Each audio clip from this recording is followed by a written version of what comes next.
প্রায় 1 সপ্তাহ বাদে আমি ক্যামেরার সামনে বসলাম। এর মধ্যে আমি কোনো ভিডিও করতে পারিনি। লাস্টে যে ভিডিওটি দেখেছো সেটা আগে শ্যুট করা ছিল। তো যাই হোক, তোমরা কলকাতার ঘটনা ইতিমধ্যে সবাই জেনে গেছো, সারা বিশ্বের মানুষের কাছে পৌঁছে গেছে। তো মাঝে মাঝেই এত খারাপ লাগছে, মনের মধ্যে এত কষ্ট হচ্ছে, বলে বোঝাতে পারবো না। এই ঘটনা না প্রায়ই ঘটে, এটা নতুন নয়। আর নতুন নয় বলেই খারাপ লাগাটা আরো বেশি করে বাড়ছে, কারণ এটা না দিনের পর দিন ঘটে চলেছে। কিছু মানুষ রয়েছে যারা, মানুষ বললে ভুল হয়, তাদের না জানোয়ারের সঙ্গে তুলনা করাও একটা জানোয়ারকে ছোট করা। যাই হোক, এটাই চাই যেন সুবিচার পাই ও, আর পরবর্তীতে যেন এই ঘটনাগুলি বন্ধ হয়। জানি এগুলো বন্ধ করা অত সোজা নয়, কারণ পারিবারিক শিক্ষাটা সেই অনুযায়ী কিন্তু এই সমস্ত বদমাইশগুলো পায় না।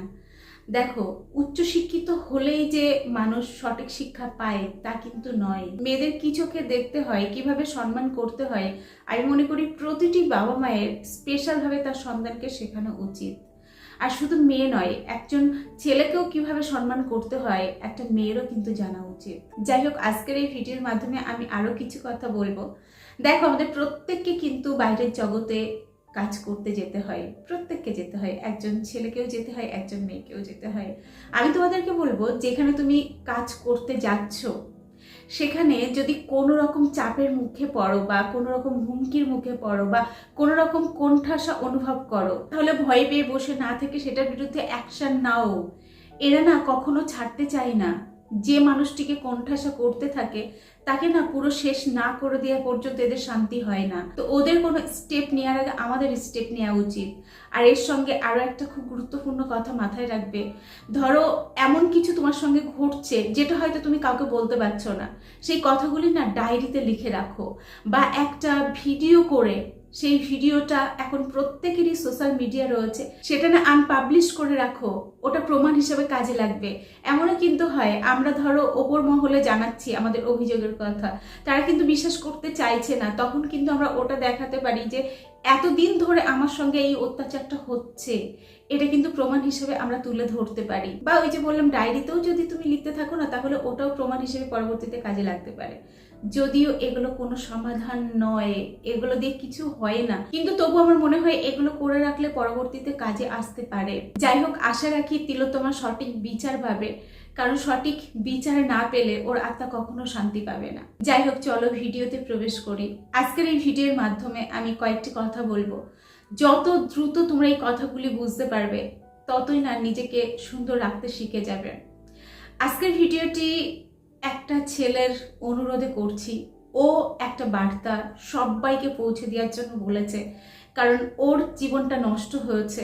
ও এটাই চাই, কোনো ছেলে বা কোনো মেয়ের জীবন যেন এভাবে নষ্ট না হয়। খুব সংক্ষেপে আমি ঘটনাটি উল্লেখ করছি তোমাদের সঙ্গে। ছেলেটি অত্যন্ত মেধাবী এবং খুব গরিব ঘরের একটি ছেলে। নিজের পড়াশোনা সবসময় টিউশনি করেই কিন্তু সে সামলে এসেছে। যাই হোক, ছেলেটি ইঞ্জিনিয়ারিং এর চান্স পায় এবং কলেজে ভর্তি হয়, ইঞ্জিনিয়ারিং কলেজে। তো সেখানে সুন্দর করে পড়াশোনা চলছিল। ইতিমধ্যেই একটি মেয়েও ওই কলেজে ভর্তি হয়, সেও অত্যন্ত মেধাবী একটি মেয়ে। তো এই ছেলেটির খুব ভালো লাগে মেয়েটির। তো যাই হোক, মেয়েটিকে যখন ছেলেটি আরো কাছ থেকে দেখছে, তার আরো বেশি ভালো লাগছে এবং সে কিন্তু এর সঙ্গে এটাও চেষ্টা করছে মেয়েটির সঙ্গে বন্ধুত্ব তৈরি করার। কিন্তু মেয়েটি কিছুতেই বন্ধুত্ব তৈরি করতে চায় না, ওর সঙ্গে কথাই বলতে চায় না। কিন্তু ছেলেটি বলছে, আমি কেন জানি না কোনো দিন কোনো মেয়ের দিকে তাকাইনি, কিন্তু ওকে আমার এত আপন বলে মনে হতো, এত কাছের মানুষ বলে মনে হতো। ও যত আমার থেকে দূরে সরে যেতে চাইতো, ততই যেন আমার মন ওর কাছে আরো বেশি করে যেতে চাইলো, এবং আমি যেন আমার মনকে সবসময় প্রশ্রয় দিয়ে গেছি। আমি চেষ্টা করেছি ওর কাছাকাছি থাকার, ওকে হেল্প করার, যাতে একটু হলেও আমার প্রতি ওর ভালোবাসা জাগে। কিন্তু যখন দেখলাম না কোনো রকম কিছুই হচ্ছে না, তখন সরাসরি প্রপোজ করলাম এবং সে কিন্তু প্রত্যাখ্যানও করলো। আমাকে কিন্তু জানিয়ে দিল যে সে এরকম কিছু ভাবছে না, কিন্তু আমি ওই প্রত্যাখ্যান কিছুতেই মানতে পারছিলাম না। আমি কি করছিলাম, পড়াশোনার থেকে পুরোপুরি সাইড হয়ে যাচ্ছিলাম। আমি বুঝতে পারছি আমি যে উদ্দেশ্য নিয়ে কলেজে ভর্তি হয়েছি সেটা পুরোপুরি অন্য দিকে চলে যাচ্ছে, ভিন্ন দিকে যাচ্ছে। আমি এত বছর যে লক্ষ্য নিয়ে চলছিলাম, যে লক্ষ্যের জন্য আমি এগিয়ে যাচ্ছিলাম, সেখান থেকে আমি পুরো ছিটকে যাচ্ছি। আমি পড়তে পারছি না, খেতে পারছি না, আমার কোনো কিছুই ভালো লাগছে না। বাড়িতে যা ছেড়ে দিলাম, বন্ধু বান্ধবের সঙ্গে কথা বলা ছেড়ে দিলাম, নিজেকে যেন আস্তে আস্তে গুটিয়ে নিতে শুরু করলাম। আর ইতিমধ্যেই ওর কিন্তু আরো ইগনোর, আরো অবহেলা আমার প্রতি কিন্তু বাড়তে শুরু করলো। আমাকে যেন ও সহ্যই করতে পারতো না। আমি ধারে কাছে গেলেই কিন্তু ও অসহ্য হতে, বিরক্ত হতো, ততই যেন আমার মধ্যে আরো বেশি করে কষ্ট তৈরি হতো। কেন ও আমাকে অবহেলা করছে, এই অবহেলাটা আমি কিছুতেই মানতে পারতাম না। এই করতে করতে 4টে বছর কেটে গেল। যেই ছেলেটি সবসময় টপ র্যাঙ্কে থাকতো, সে যোগে জাগে পাশ করছে, যোগে জাগে পরীক্ষায় উতরে যাচ্ছে, এরকম কিন্তু ঘটছে। কিন্তু মেয়েটি সুন্দর করে পড়াশোনা করছে, সে তার নিজের পয়েন্টে কিন্তু দাঁড়িয়ে রয়েছে। একটা সময়ের পর সে কিন্তু ওই কলেজ থেকেই ভালো অফার পেলো, ভালো জব পেলো, আর আমি একদম শূন্য হাতে দাঁড়িয়ে রইলাম। ইদানিং মেয়েটি কিন্তু একটা ভালো ছেলে দেখে বিয়েও করে নিয়েছে, আর আমি আমার লাইফটা নিজের হাতে শেষ করেছি। এই পর্যায়ে এসে নিজের প্রতি যে কি ঘৃণা হচ্ছে, কত রাগ হচ্ছে, আমি বলে বোঝাতে পারবো না। কারণ সময়টা আর আমি ফিরে পাচ্ছি না। যেই সময়টা আমি পেরিয়ে চলে এসেছি, ওই সময়টা কিছুতেই আমার লাইফে আর দ্বিতীয়বার আসবে না। এখন আমি কি করব আমি নিজেও জানি না, কারণ আমি কোনো ভালো জব পাবো না। তবে দিদি, ওই মেয়েটিকে আমি কোনো দোষারোপ করছি না, কারণ ও তো প্রথমেই ওর কথা জানিয়ে দিয়েছিল, ও তো ওর স্ট্যান্ড পয়েন্টে সুন্দরভাবে দাঁড়িয়েছিল।